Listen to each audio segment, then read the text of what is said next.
Not sure. It's just spinning off. There it is. Hello, everyone. Welcome to this Facebook session on our Masters in Interdisciplinary Data Science here at Duke University. I'm the director of the Social Science Research Institute, where we house the master's degree. You'll hear me refer to it as MIDS, Masters for Interdisciplinary Data Science, so I'll just call it MIDS.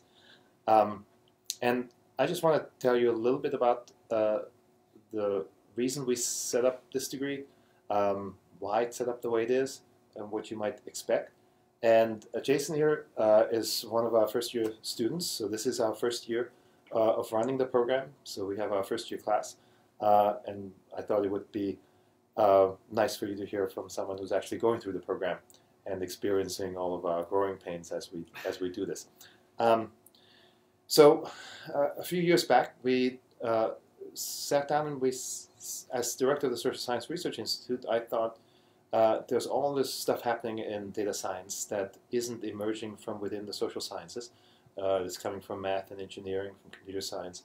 And wouldn't it be exciting if we found a way to connect that to social science? At the same time, we are collaborating with the initiative in the Information Initiative here at Duke, which is our neighbor physically in the building. So they have a lot of faculty expertise in big data and data science. And so we thought it would make sense to collaborate with them and not make it exclusively about social science. So while the degree is located within the Social Science Research Institute, and we're certainly interested in connecting to social science, it isn't focused exclusively or even primarily on social science. It really depends on the interests of our students. But when we decided to collaborate with our partners in the Information Initiative, we sort of set out to create a program that's a little different than most of the data science programs out there. We wanted to create a place where students could come from a variety of backgrounds, some more technical, some perhaps less technical, from a variety of fields where they may be working already, and come together for a year and as a group really tool up on data science. And then to be able to take those tools into any domain area that they're passionate about, that they're excited about.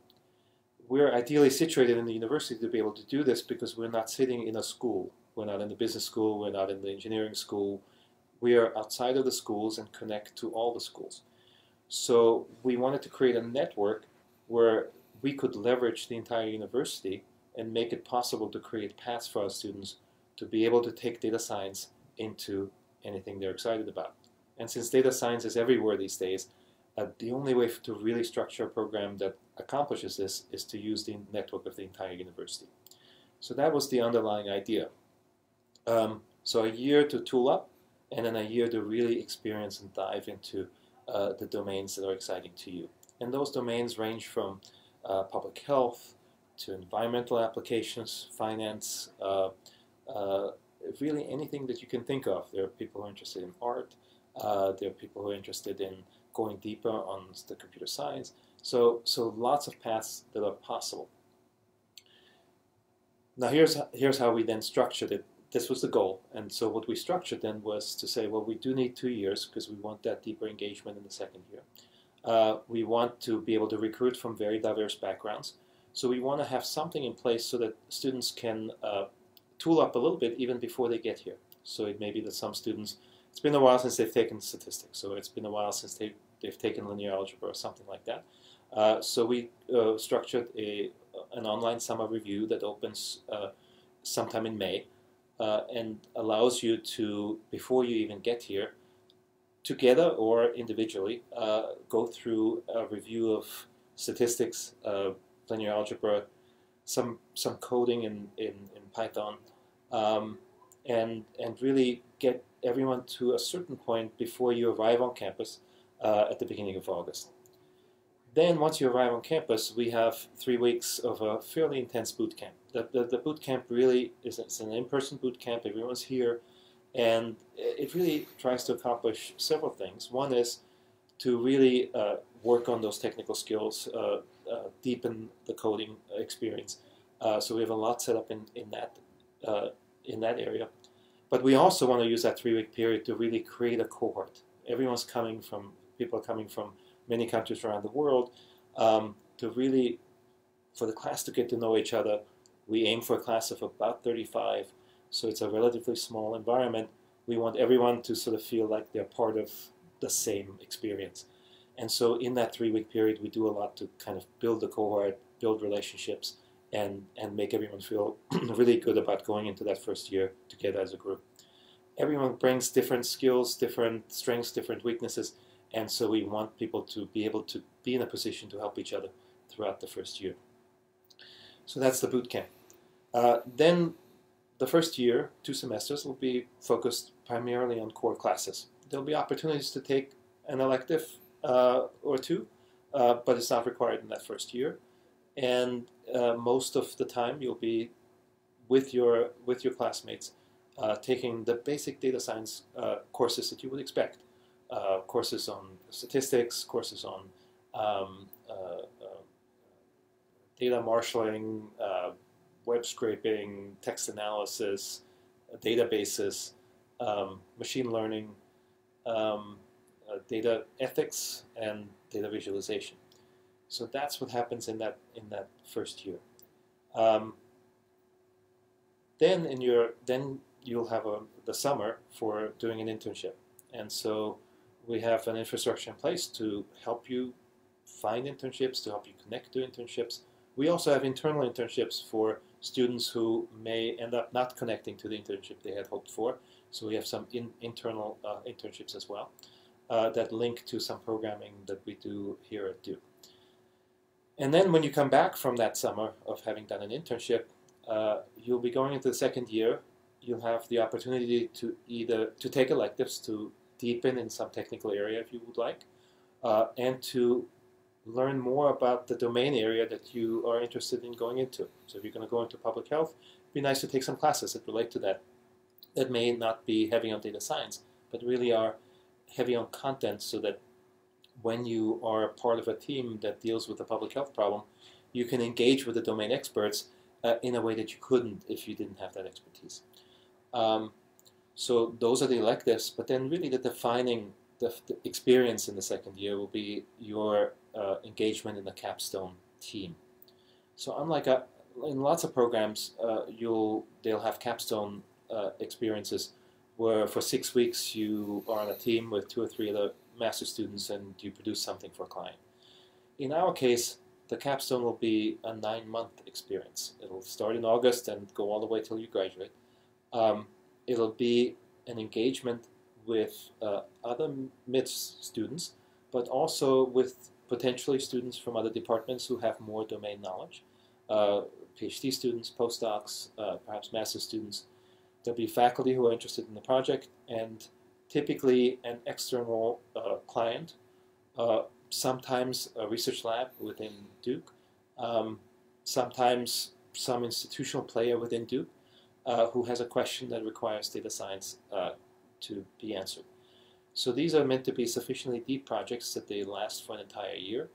Our students are meant to integrate into that as the data science experts that are coming into the team, but then also during the team have to learn to communicate across boundaries. This is the interdisciplinary part of MIDS. And so right now we're actually in the process of setting up the capstones for next year's. There's an enormous amount of interest actually among potential partners, and our biggest focus right now is to make sure that we pick those projects that not only are good projects and deep enough projects and use the skills of our students, but also the ones that match the domain interests of our students, so that we create the good matches and allow you to really experience what it's like to solve problems in those areas. So that's how we try to meet that goal of creating a place where you can come from many different backgrounds, come together, learn data science, and then spread your wings and go into very different areas and fields and hopefully have that lead you into the kinds of careers you're looking for. So that's the basic background of what we're trying to do. As I said, we're in our first year, so we're setting up our first capstones. Last year, I didn't have the luxury of having someone who was in the program, so we only had hypothetical students, and we have actual students. We have a class of 36.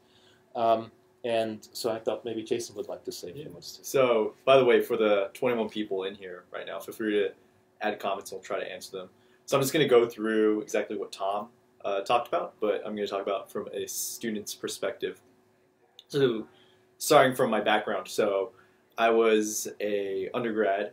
In undergrad, I was at Bard College, and I was a computer science major. So when Tom was referring to more technical, for me, it was definitely, I was more aligned in the engineering, computer science part of it. And for me, what brought me to this program is I felt like I really wanted to demonstrate my communication skills and really take advantage of that and really visualize that information. So just going into it, that flexibility of choosing courses, but also knowing the tools of data scientists, specifically visualization, and most importantly, the interdisciplinary part was very important to me, being able to go across different teams and expertises and communicating that. So for the online review, it was for me during the summer, and that was the summer right after I graduated. I had an internship, and it was just a weekend, weekly, I would say every single day I spent about 3 hours, 2 hours every day, spread out. And that, for me, was an experience of just making sure that I had certain skills up to a certain point. And so for some of the skills, like, for example, Python programming, it was more of just a review for me. And perhaps the linear algebra, that was also just another review. But statistics was something that I really felt like I need to catch up on. So your experience may vary. Then for the boot camp, we came in, and this was actually the in-person boot camp, and I think it was 4 weeks, right? And that was actually a really awesome part, because what we do during the day was actually we spent all of it with Drew and Genevieve from the ECE department, and we would essentially practice Python programming, indeterminate, Unix shell, really, I guess the only way to put it, hardcore programming. We were only working with Interterminal, working with GitHub and grading basically assignments. And not only that, so there was the work part, there was also, I guess, a play part where we went to a escape room. We also really found out our team members that we'd be working with throughout the semester. And I have to say for myself, and I think everybody else, you guys did a good job choosing teams. We all really bonded. So we do an escape room together. We'd also do building towers out of PVC pipes. We'd also have social gatherings. So it wasn't necessarily just events. It was within the program. We also had time to go out and go together. It's like, hey, why don't we all go to the Full Steam Brewery? So also that small part of the group was really, really positive experience. And then now, going to the main courses, I chose to take an elective during the first semester and second semester, and essentially my experience with that was the best part about with the core courses complementing with the electives is being able to essentially find a balance of the main core of what data science is, but remembering also that data science is also such a new field that you really can define it as you want. So for me, the courses during the first semester was text analysis and, for example, text analysis in regards to groups. Our final projects, we had to work together in our groups. And then currently for data visualization, we'd have to work with our group mates to really finish assignments. I think what really highlighted the group part of it is that for me, I was really competent in Python programming. PowerPoint presentations, mathematical models, essentially the background behind transforming data, I wasn't so confident in.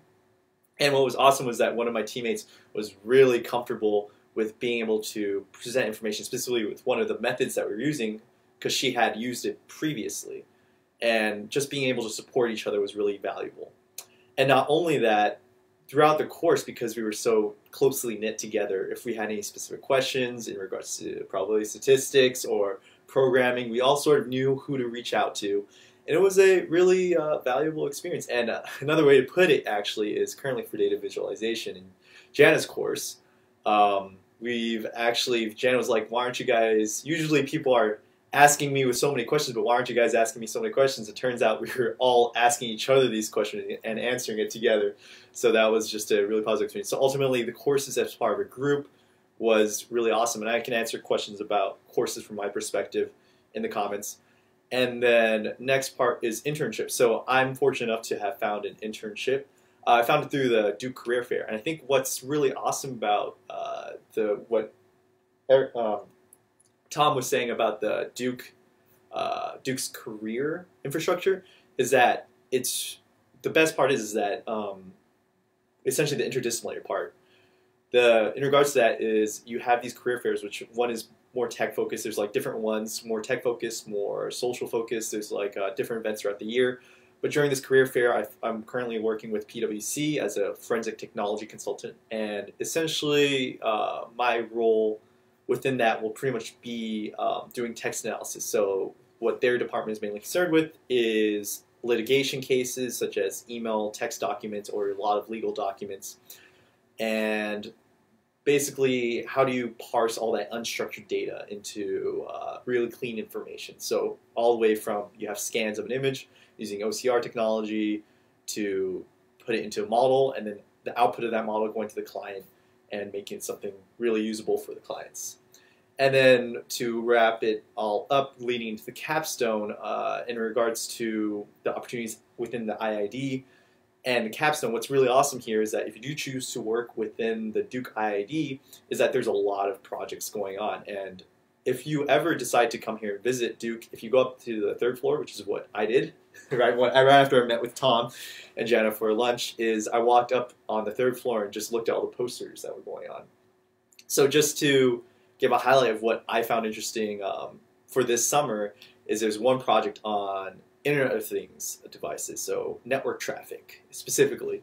So this would be how do you analyze packets using network traffics, and how do you classify those network devices and make sure that they're working as they should be and they're not up to anything malicious. All the way to Kyle's geostationary imagery. So satellite imagery, classification of solar arrays, and just different types of energy sources. And then that can also lead into next year's capstones, which I'm not sure if Tom, I'm not really too sure about either. It's still we're still in the process of figuring it out. We just had we're currently still having conversations. And just to wrap it all up, I think the best part about this program is that there was no other way to put it. When I came in, I was essentially a guinea pig. But I found that I wasn't like a guinea pig just being experimental, like we're going to poke you and prod you and see what happens. It's more of a very clear communication. Because we're just such a small group, everybody feels really comfortable with talking to each other. Here's how I feel about this, here's how I feel about this subject, communicating with the professors, what they're more confused about.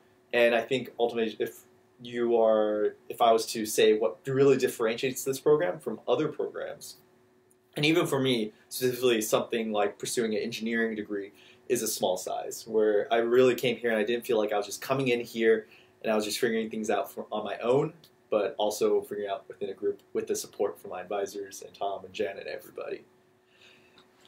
Yeah, so Jason is part of the first year, and we were, I think, very upfront at the beginning saying, look, you guys are going to help shape this program.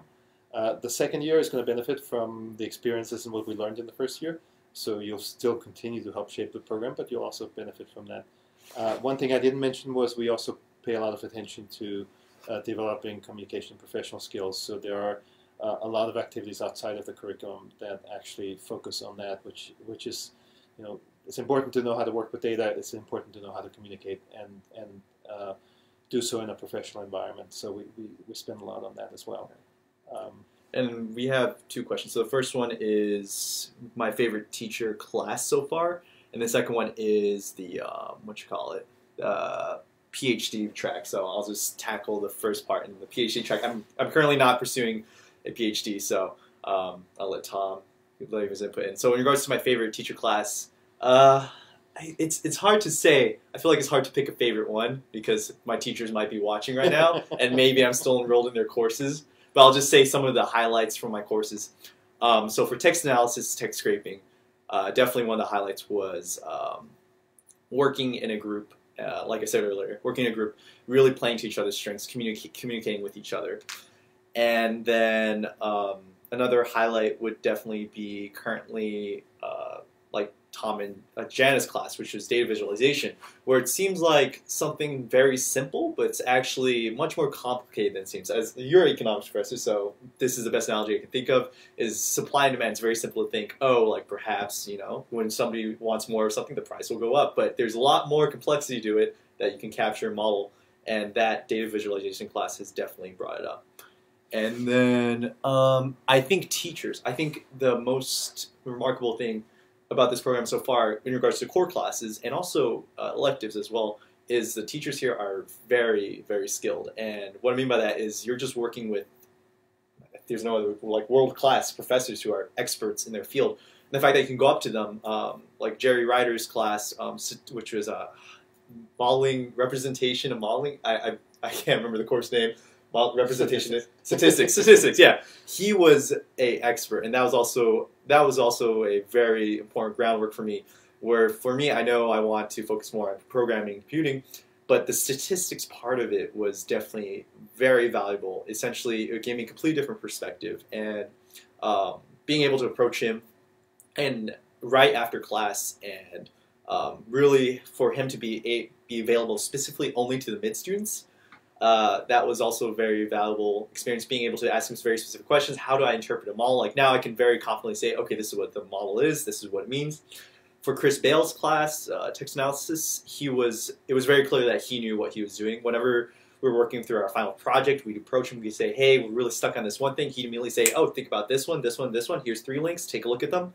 And good luck, like this is what I think you should do, and here's how you should transform the data. And usually we'd walk out feeling very satisfied with what we were doing next. There's another one, Eric Scott's class with the databases, where he's worked in industry, right, for many years. So whenever we had any questions, I mean, he could go off on tangents, so we could talk about whatever. But in regards to the classes, he was from his experience, he was able to say, this is what you guys should expect, and this is what you guys should really practice on. And that's as of right now. And if I forgot any teachers, I just want to say you guys are all amazing. Don't deduct any points from me. And you want to just talk about the PhD track, domain of choice? Yeah, so there are certainly a few students that I think in any program like this, whether they come in this way or whether it happens here, some students get bit by the academic bug and they sort of want to pursue a PhD. And certainly we can help facilitate that, and there's no one answer on how you do it, because we may have a student who really wants to get a PhD in political science but wants to bring data science into political science. That's a different track than a student who wants to pursue more of the technical end of data science in a PhD program. But because we work with all of the partners around campus, we can certainly facilitate the kind of path that would make someone a strong applicant for a PhD program. We ourselves don't have a PhD program. We don't have any intention at this point of creating a PhD program in data science. And one of the things I'll say about that is that you should think of that as a plus. Here, the masters, the mid students are our focus, which is not true in many places where there's a PhD program and really the master's program is there to help fund the PhD program. We put all of our resources back into the master's program. There's no agenda to fund something else with it, and you really are sort of the core of our attention. The other thing I will just bounce off what Jason said was the team aspect, which I didn't mention much. We really do. The reason we bring such a diverse population into the program is because we want you to experience the benefits of diversity, of diverse skills, diverse backgrounds, and really leveraging that even starting in the first year.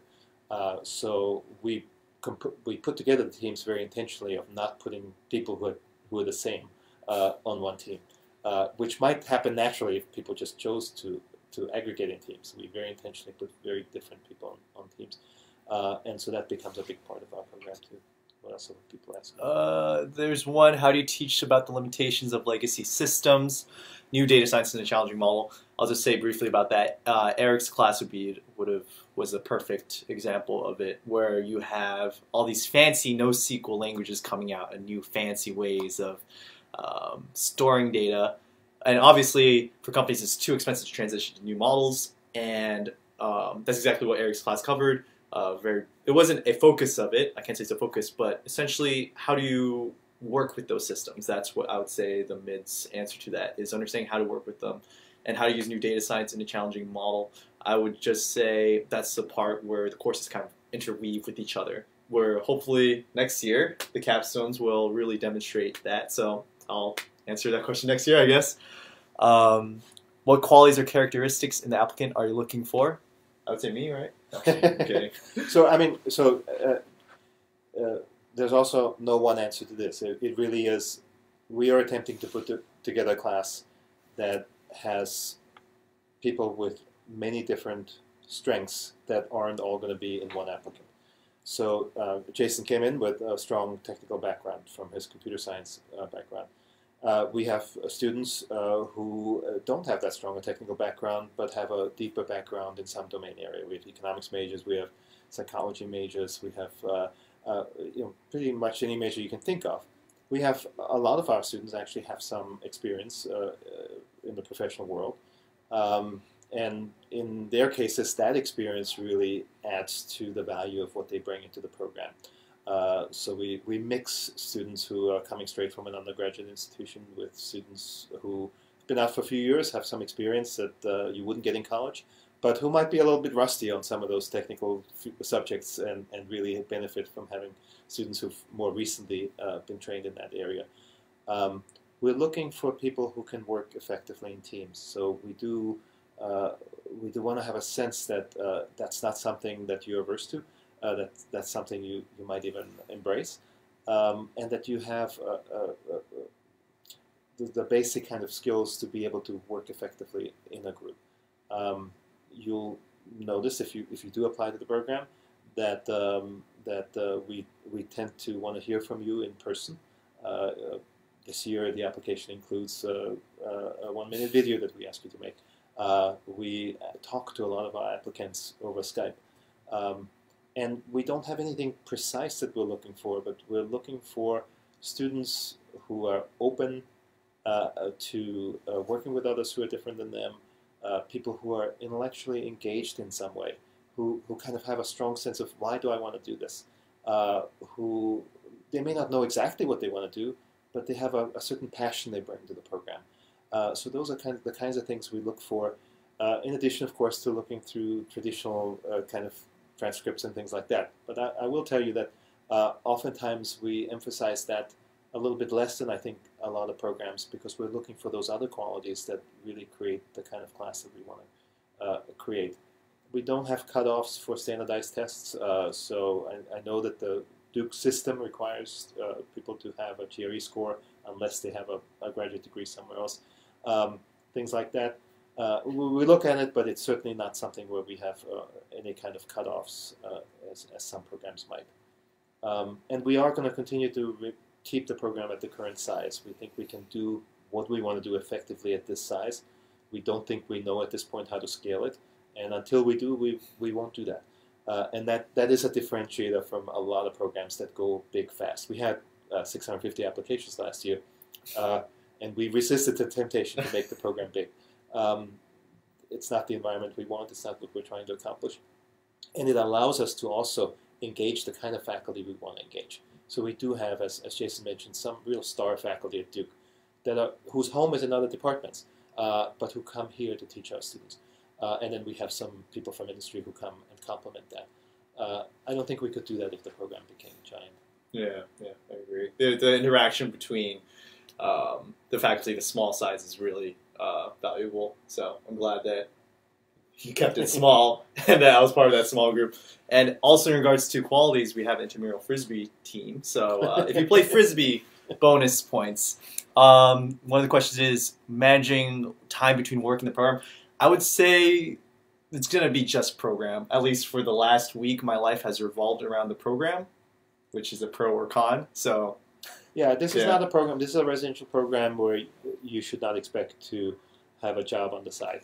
I mean, there'll be opportunities to get engaged in projects. You may be able to be a research assistant or take something that complements what you're doing here. But it's not a program for people. Take time off to do this program.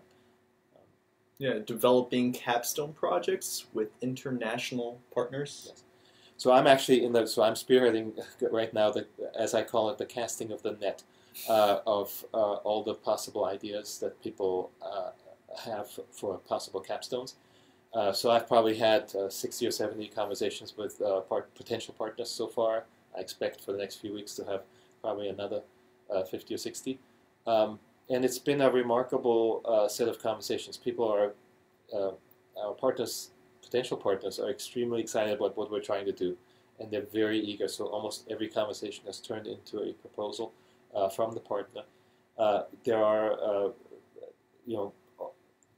the kinds of organizations represent the kinds of domains that our students want to go into. So some are more research focused, a lot of external firms in industry, some very big international firms. I don't think they want me to name them here, but certainly some big international firms that everybody would know. And then some of our most promising partners are also sort of local startups that are just full of energy and passion and eager to engage in ways that sometimes a big international corporation is more rigid and doesn't engage in the same way. Not always.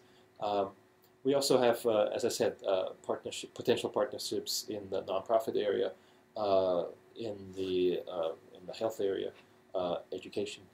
So it spans the spectrum. But I started this casting of the net about 8 or 9 weeks ago. When you first head in, you wonder, am I going to get enough projects? At this point, that's not the worry. The worry is, how good are we going to be at matching our students' interests with projects? Because there'll be a lot of great projects where we end up, and I've warned our potential partners, where we end up saying this is a great project, but we don't have the right students this year. So let's talk again next year. So there's no shortage, I think, of exciting projects we'll bring to the table. And then the next question is, tell us more about the data ethics courses. So we haven't had the ethics course yet. That's going to happen later in the semester. But throughout the semester, we've constantly had speakers come in, especially during the data science dialogues, which is just a Thursday meetup where you have free lunch. Well, free, I guess we pay for it, sort of, but it's free. And we basically sit in and listen to data scientists throughout the industry. And I think the key here is that some of these people aren't actually, their title isn't officially data science. And that's definitely the interesting part. So in regards to ethics, we've had speakers come in and speak about how we've had, I forgot his name, but he worked in the field of advising the chief of police, giving him information on arrest statistics on their arrests, on their department. And we've also had inside John's course and also Jerry's course interpreting data. So for example, collinearity, something as simple as when you have a model that predicts the probability of default on a loan, how do you separate variables such as whether or not the person is a student and their level of debt? So students tend to have a lower probability of defaulting on their loans, but because they have such a large loan balance, it may impact that model. That's pretty much the sort of ethics that we get into. Is like, how do we make sure that our models are as neutral as possible, which is what the emphasis of Jerry's course is, and also just sprinkling of hearing from other people throughout the field on how they deal with what their experiences are like, and then our later ethics course. And I'm not sure if you want to say anything. We also, I mean, this, as I said, the program resides here in the Social Science Research Institute, where we have a whole group on our staff that deals with legal and ethical issues around data. So we have their expertise that has been in the background. It's actually coming into the foreground now as we set up capstone projects, because there are, in some capstones, both legal and ethical issues that arise from the kind of data that people will be looking at. So we have them engaged right up front. And then we have it's actually the person who'll teach in the second half of the semester, the data ethics portion of the course, is actually a philosopher by training, but is deeply interested in the questions around the ethics of data. And I think we can answer these last two questions together. There was a question in regards to kind of support that Duke offers in terms of employment, and then for international students, and then talking about the career fair. So what type of usually come. So I'll just start talking about in terms of employment, like the internships, we have personal one-on-one career coaching, which is awesome, and they can really make sure your resume is polished and up to par and competitive. And then in the career fair, how many companies usually come? It's like man, I lost count. Too many, not too many, a lot. There's a lot. It's not enough time to go through to all of them. What kind of companies come? You have the big names: Google, IBM, well, in my case, PwC, Capital One, everyone. Most companies are nonprofit technology, finance, or startup. They're all the above. There's like a huge, there's a very broad range. Now, I've only been to 2 career fairs, so, but I believe if you do a Google search, you will see the companies that do come up. If you just Google Duke Career Fair 2018 or 2019, and then support for employment. Yeah, I mean, so Duke certainly has a long history of experience, and we have 5,000 undergraduates who are eager to get jobs. And so initially, the career infrastructure developed around supporting them, and has become probably as good as any at any university, and now has expanded to include masters and professional students. So what we do some of this in-house. We really do want to make sure that if there are any gaps in the system, we can fill those. So we bring some of our own resources to bear on this, and as I say, we kind of within the program embed professional training and the kind of coaching and such that Jason mentioned. But then we also have the university career centers and career infrastructures. There's the one that the Career Center at Duke runs. There are then separate ones that link to the business school and to the engineering school that we collaborate with. So between all of those, we have all the basics covered. We also plug into with our own resources the Duke Alumni Network. So we have access to alumni who work in the field, and so as next year rolls around and this class will begin to look for jobs, we're going to mine our own alumni, which is oftentimes actually the most effective way to make those contacts that get your foot in the door where you want to be. Last one was very specific. Is it possible to collaborate with local utility companies? I think the energy department. So we have the Energy Initiative, which is also in the building, and we have a shared energy analytics lab does this already. So those contacts are already in place. The projects are already set up. So if that's your interest, we have the projects. And then timeline look post-application deadline when our schedule is interviewed. Right, so let me talk about that a little bit because we were overwhelmed last year because we got many more applications than we thought we would get, and so we had to kind of adjust to that. We have a fairly late application deadline, and we may actually in future years move that up a little bit. But as you know, it's February 15th, and so a lot of applications actually come in right around February 15th, as you would expect. So what we then do, working backwards from April 15th, is when decisions have been made on the student side of accepting or not accepting offers. So we are part of a university consortium that has set April 15th as the deadline for that. So we need to get our decisions out in March in order to be able to have our students be able to think about and get information and make a decision by the deadline. We tend to sort of divide the applicant pool into batches and go through them in batches. So some people will hear from us earlier than other people. And last year we kind of went through this sort of back and forth. Should we hold off on revealing our decisions until we reveal all of them at the same time, or should we just reveal information as we get it? And we opted to go ahead and make decisions on a more rolling basis as we go through the batches of applicants. That doesn't mean that if you're in an early batch and you haven't heard from us, you won't hear from us. But some people in those batches might hear earlier than others. And I just wouldn't read too much into it, because part of what we're trying to do, and it's a very careful dance, is to create this class that is diverse. And so we may move in certain dimensions sooner than in other dimensions. And I know it's a little bit opaque, but it's not deliberately so. So one of the things we do, we will set up for our first batch interviews as soon as the application deadline closes. And then we will be interviewing throughout the rest of February and March. And so if you can certainly feel free to check in with us about the status of your application. But chances are we won't be able to be definitive about things until the end of March. But for some of you, you'll hear from us earlier.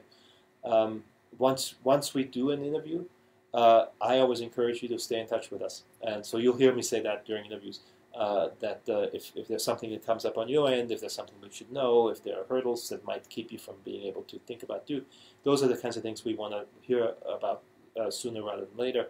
And so we have a fairly open communication channel with the students that we've interviewed, whether we've already made an acceptance decision or whether we haven't yet. And so we'll encourage you to just stay in touch. And because we're trying to be the kind of program that's more personal and more engaged with our students, we try to set that tone fairly early on. And then it was a question in regards to support for entrepreneurial career paths. There's actually, there's like the background, there's a couple people, 3 people who have started up a company before coming here. So there's that background. And then not only that, there's currently a group in the text analysis course, which is currently actually working with a company. They originally chose a data set, and they're working with them to interpret their data set for the text analysis course. And now their research is currently ongoing. They're actually still working with them. And yeah, that's so I would say that there's that support where the professors actively like helping them out, and they were working with the actual company. And that was very entrepreneurial. If you want to add anything. We also have an initiative in entrepreneurship and innovation here at Duke, which again, by good fortune, is located in the same building as we are. So we do collaborate with them.